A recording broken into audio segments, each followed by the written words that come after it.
Good morning. Class 8 विषय SST. अध्याय आपका है आय उद्योग।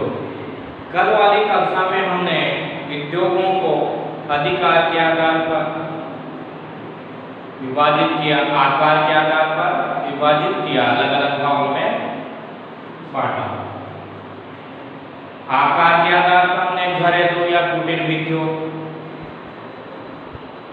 लघु उद्योग, वृहद उद्योग, तो आकार के आधार पर हमने उनको 3 भागों में बांट दिया। कच्चे माल के आधार पर हमने उद्योगों को 4 भागों में बांटा। कृषि आधारित, वन आधारित, खनिज आधारित, समुद्र आधारित। जहां से कच्चा माल मिलता है उन क्षेत्रों के आधार पर कच्चे माल के आधार पर उद्योगों को 4 भागों में बांट दिया है। कितने भागों में बांट दिया? 4 भागों में बांट दिया। आज हम स्वामित्व या अधिकार के आधार पर उद्योगों को अलग अलग भागों में विभाजित करेंगे। स्वामित्व बोल सकते हो आप या अधिकार बोल सकते हो। स्वामित्व या अधिकार दोनों एक ही है। स्वामित्व के आधार पर उद्योगों को 4 भागों में बांट दिया। निजी, सार्वजनिक, संयुक्त और सरकारी, ये 4 भाग हैं। अब चारों भागों में इन उद्योगों का संचालन किस प्रकार किया जाता है, किस प्रकार इनको चलाने की जो प्रक्रिया है वो पूरी की जाती है, कौन कौन व्यक्ति चलाते हैं, इस पर किसका अधिकार होता है, उनके बारे में हम इसमें जानकारी प्राप्त करेंगे। अब निजी व्यक्ति होता है, या तो एक स्वयं व्यक्ति का उद्योग हो सकता है या एक से अधिक व्यक्तियों के समूह द्वारा उसका संचालन किया जाता है।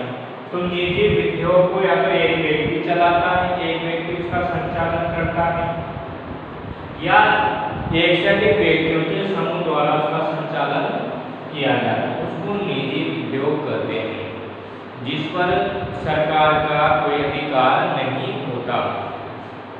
दूसरा आता है अपने पास सार्वजनिक उद्योग को चलाने के लिए सरकार द्वारा किया जाता है, यानी सार्वजनिक क्षेत्र का जो उद्योग है उसको चलाने का कार्य किसका है? सरकार का है। उस पर किसी व्यक्ति का अधिकार नहीं है। किसका अधिकार है? सरकार का अधिकार है। जैसे उदाहरण दिए, ये उद्योग है जिनका संचालन कौन करते हैं? सरकार करती है। जैसे हिंदुस्तान एरोनॉटिक्स लिमिटेड है आपका, हिंदुस्तान एरोनॉटिक्स लिमिटेड है, जिसका संचालन कौन करता है? सरकार करती है। दूसरा उदाहरण है आपका steel authority of India limited, जो भी इस सरकारी क्षेत्र के अंतर्गत लोहा बनाने के जो उद्योग हैं उन लोहाओं को बेचने का इनका कार्य कौन करता है? Steel authority of India limited करती है। तीसरा आता है अपने संयुक्त क्षेत्र का। संयुक्त क्षेत्र के जो उद्योग हैं, संयुक्त क्षेत्र के जो उद्योग हैं इनका संचालन राज्य और व्यक्ति या व्यक्तियों के समूह द्वारा किया जाता है। एक तरफ राज्य होता है, दूसरी तरफ एक व्यक्ति हो सकता है या व्यक्तियों का समूह हो सकता है। व्यक्ति पर्सनल भी हो सकता है और समूह में भी हो सकता है। ये तो एक समूह हो गया। दूसरा समूह है सरकार, यानी सरकार और व्यक्ति दोनों मिलकर जिन उद्योगों का संचालन करते हैं वो संयुक्त उद्योग क्षेत्र के अंतर्गत आते हैं। जैसे उदाहरण दिया मारुति उद्योग, सूज की मारुति है जो गुड़गांव में बनती है हरियाणा में, वो जापान की है। तो जापान के एक निजी व्यक्ति ने उसको लगाया और यहाँ की सरकार ने दोनों मिलकर चलाती है।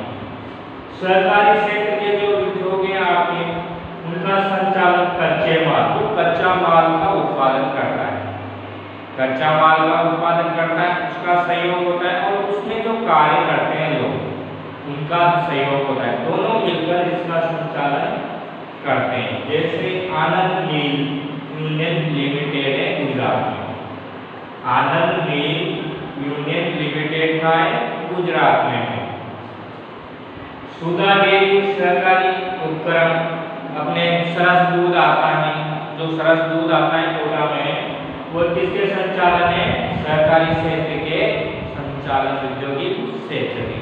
तो स्वामित्व के आधार पर हमने उद्योगों को कितने भागों में बांट दिया था? 4 भागों में बांट दिया। तो आपको ये उदाहरण याद रखना है। जैसे आपसे पूछ लिया मारुति उद्योग किस क्षेत्र का उद्योग है, तो आपको क्या बताना है? संयुक्त क्षेत्र बताना है। आपसे पूछ लिया गया कि हिंदुस्तान एरोनॉटिक्स लिमिटेड किस उद्योग के अंतर्गत आता है, तो सार्वजनिक उद्योग के अंतर्गत आता है। आपसे पूछ लिया कि आनंद मिल्क यूनियन लिमिटेड किस उद्योग क्षेत्र के अंतर्गत आती है, तो क्या बताना है आपको? सरकारी क्षेत्र के उद्योग क्षेत्र के अंतर्गत आती है। तो निजी, जिस पर एक ही व्यक्ति या व्यक्तियों के समूह का अधिकार होता है, उसको हम निजी औद्योगिक क्षेत्र कहते हैं। सार्वजनिक, जिसमें संचालन सरकार द्वारा किया जाता है। संयुक्त में अब दोनों को मिला देंगे, व्यक्ति भी मिला दिया और सरकार भी मिला दी। निजी और सार्वजनिक यानी व्यक्ति और सरकार दोनों मिलकर किसको चला रहे हैं? संयुक्त क्षेत्र। नाम ही क्या है? संयुक्त। नाम क्या है? संयुक्त है।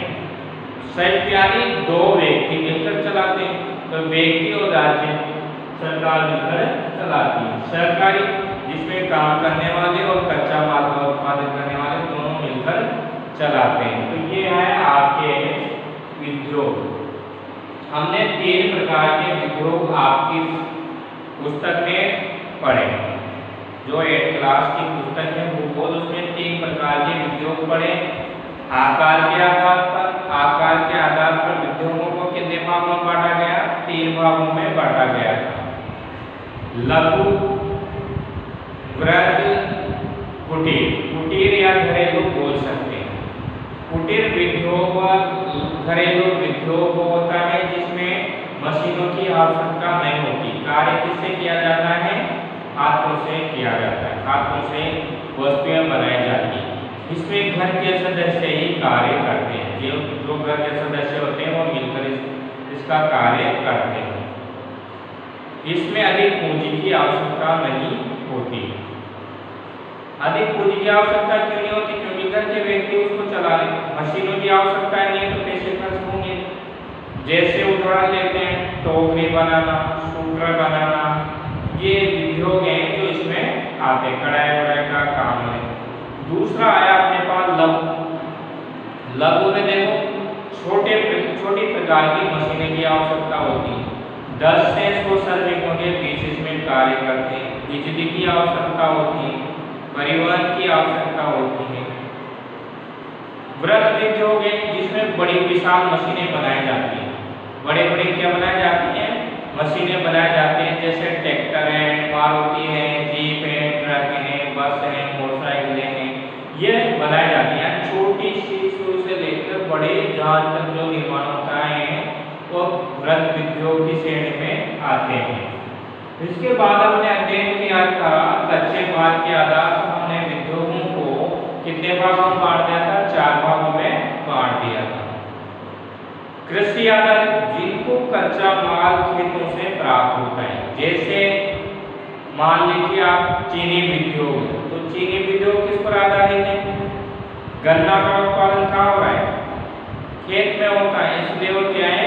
चीनी उद्योग कृषि आधारित है। कपास, जो सूती वस्त्र उद्योग है, वो कृषि पर आधारित है। दूसरा है अपने पास खनिज आधारित उद्योग।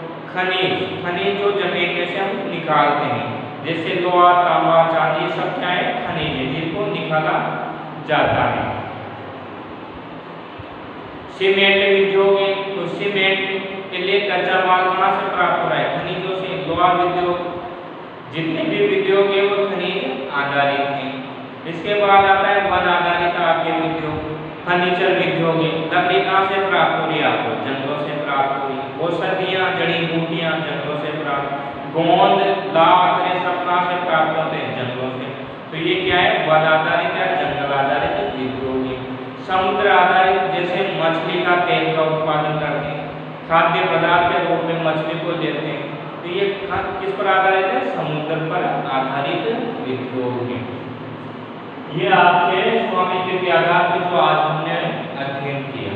अब आता है उद्योगों को प्रभावित करने वाले कारक। उद्योगों को ऐसे कौन से कारक हैं जो प्रभावित करते हैं? जो कारक हैं उनके बारे में हम अध्ययन करेंगे।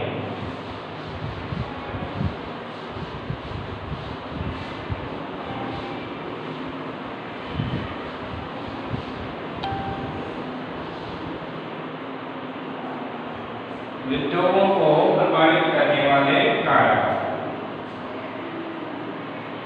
उद्योगों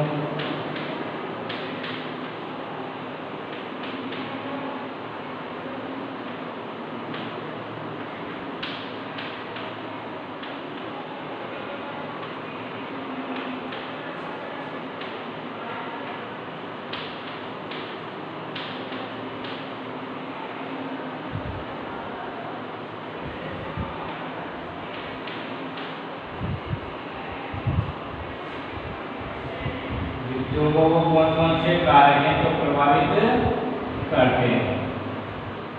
तो आपका पहला कारक है कच्चा माल। कच्चा माल, कच्चा माल है जो आपको प्रभावित करता है। ये कच्चा माल है आपका। विद्युत, बिजली, विद्युत,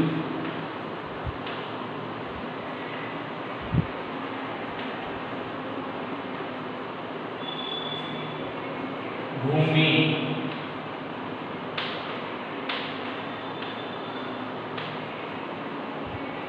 भूमि है जो प्रभावित करती है। परिवहन,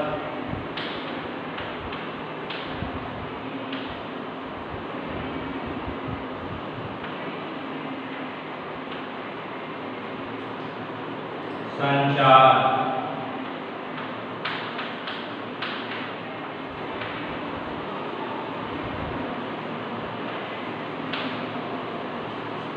श्रम, श्रमिक, मेहनत,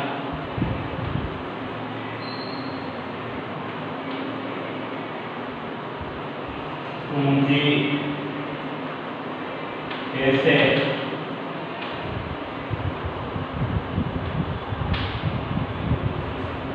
बाजार,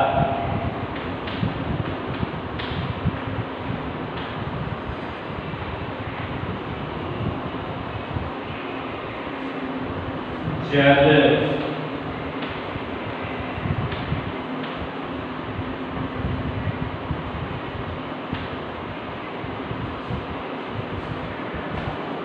तो ये है आपके उद्योगों को प्रभावित करने वाले कारक कौन कौन से हैं? कच्चा माल, उद्योगों को चलाने के लिए किसकी आवश्यकता होती है? कच्चे माल की आवश्यकता होती है। कच्चे माल से उद्योगों में उनके रूप को परिवर्तन करके पक्का बनाया जाता है। उद्योगों को चलाने के लिए बिजली की, विद्युत की आवश्यकता, यानी मशीनों को किससे चलाएंगे? विद्युत से, बिजली से। भूमि, उद्योग स्थापित करने के लिए अपनी भूमि होना चाहिए। उद्योगों में जो कच्चा माल है, पक्का माल है, कच्चे माल को फैक्ट्रियों तक लाने के लिए यातायात के साधन की, जो बना हुआ माल है उसको पहुंचाने के लिए परिवहन की, संचार के साधन, टेलीफोन, कंप्यूटर, ये है जो संचार के साधन है, इनकी आवश्यकता पड़ती है। श्रम यानी मजदूरों की आवश्यकता पड़ती है उद्योगों को चलाने के लिए। पूंजी यानी पैसों की आवश्यकता होती है उद्योग स्थापित करने के लिए। बाजारों की आवश्यकता होती है, जल की आवश्यकता होती है। ये है उद्योगों को प्रभावित करने वाले कारक। इन सभी को देखकर उसके पास यानी नजदीक के उद्योग स्थापित किए जाते हैं। तो ये है कारक जहाँ उपस्थित होते हैं वहीं उद्योग अधिक स्थापित किए जाते हैं। इसके बाद हम कल पढ़ेंगे औद्योगिक तंत्र, औद्योगिक प्रदेश।